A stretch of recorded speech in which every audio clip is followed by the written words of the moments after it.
What's up, people? I'm Shaggy, the Opinionated Hippie, and today I'm going to start reviewing and ranking Prince's studio albums.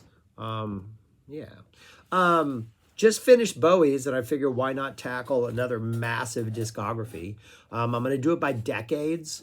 So today I just got two albums, the first two in the 70s, and then we'll drop that pretty ridiculous 80s, 90s, the thousands and tens. I will rank each decade, and then at the very end, I will show the last video will contain the final ranking of all of them. How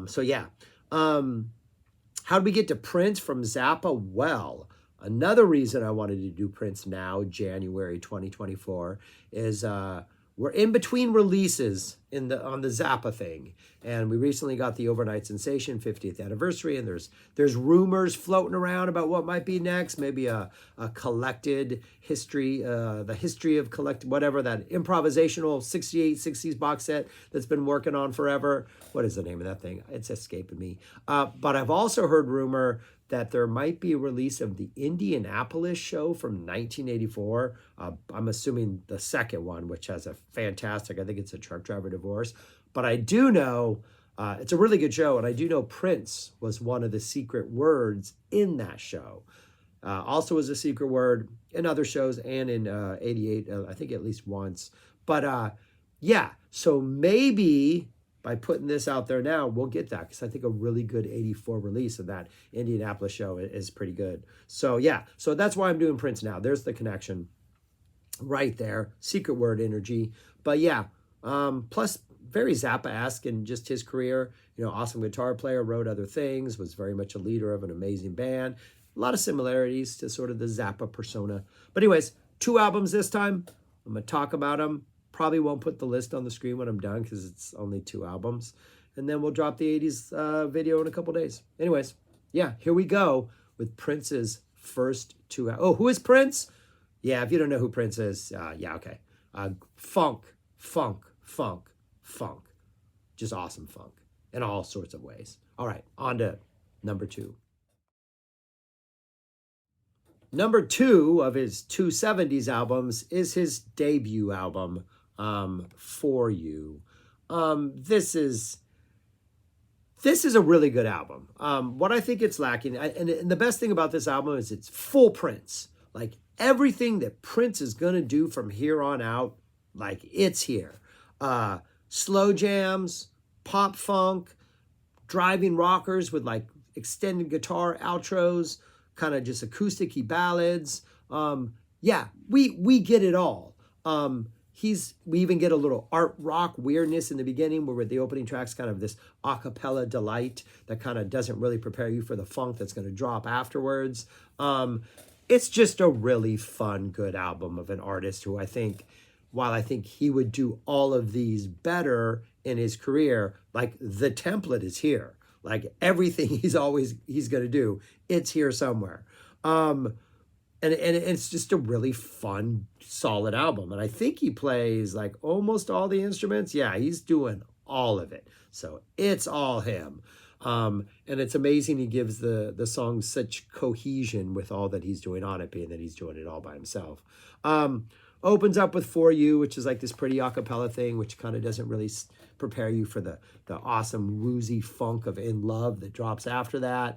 Yeah, it's a great song. It's just great vocals. It's your smooth funk pop that, you know, that Prince would continue to do for decades.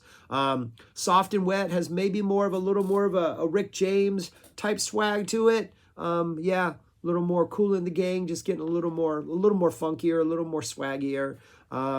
Crazy You is our first Prince ballad that we get. Very radio friendly, kind of has a very, you know, like maybe possibly could have been on the radio. Prince isn't yet going as graphic sexually as he would on albums that follow.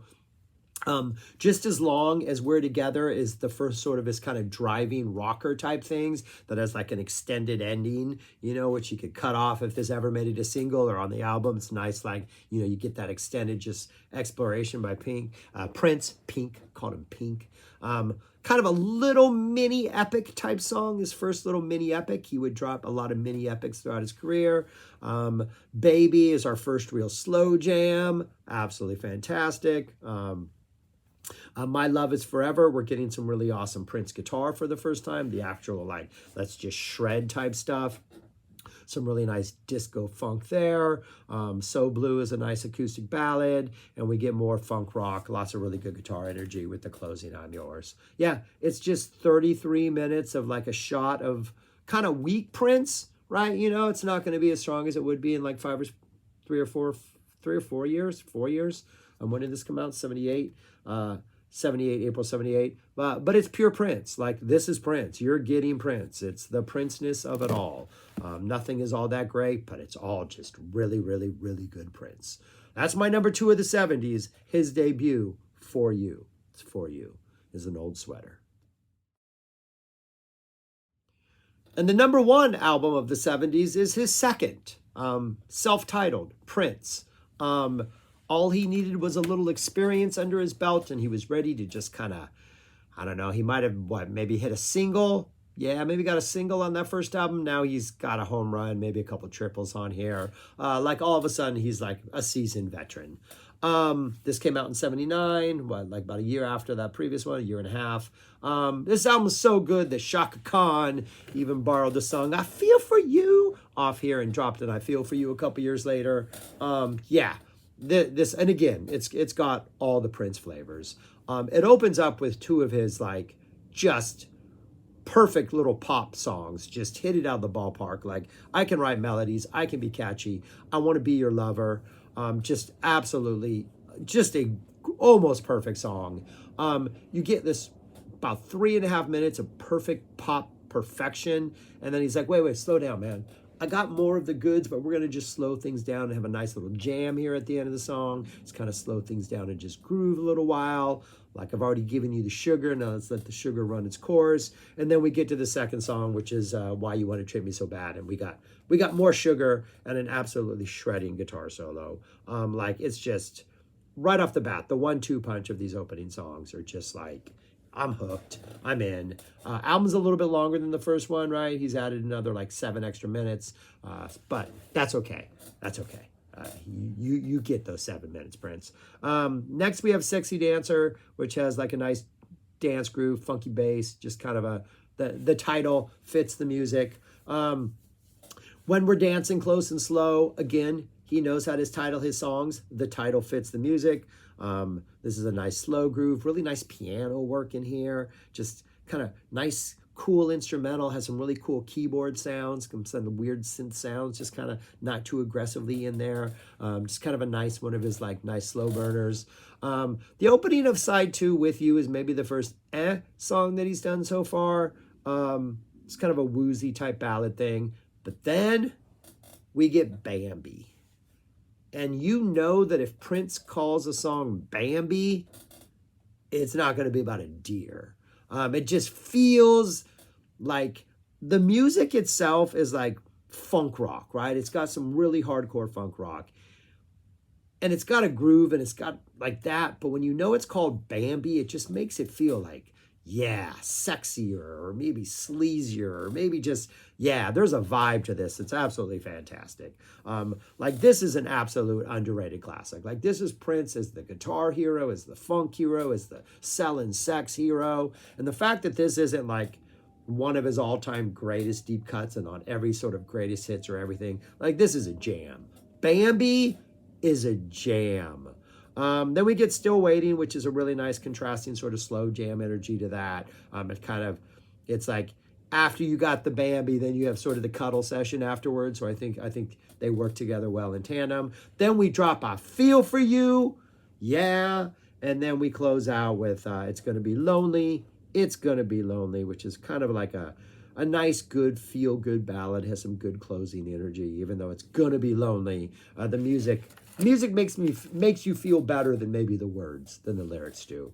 But yeah, from start to finish, this is just an incredible ride. One maybe less than good track, I think With You is maybe just the first one. He's treading water a little bit, but everything on this album just works perfectly. It is great. This, yeah, what an awesome start to a career. Yeah, that's my number 1 album of the 70s. His second release, self-titled Prince. And that's all I got for this one.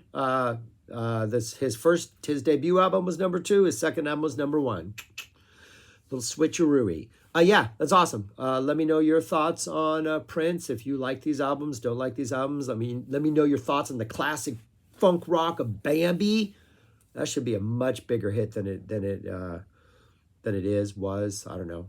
I'm not that hardcore into the Prince subcultures. I don't know where Bambi is, but it should be on a pedestal somewhere.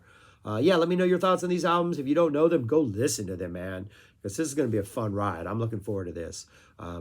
He put out a lot of albums in sort of the second half of his career that don't get the love they deserve, but there's some fantastic moments on that stuff, and I'm looking forward to revisiting those and talking about those. So anyways, yeah, subscribe, share, comment, like, stay warm because it's cold here in the United States if you're here in the States, and go listen to Prince, people. Funk always warms you up. How does funk not warm you up? Sometimes it snows in April, people. Sometimes it snows in April. All right, peace. Talk to you later.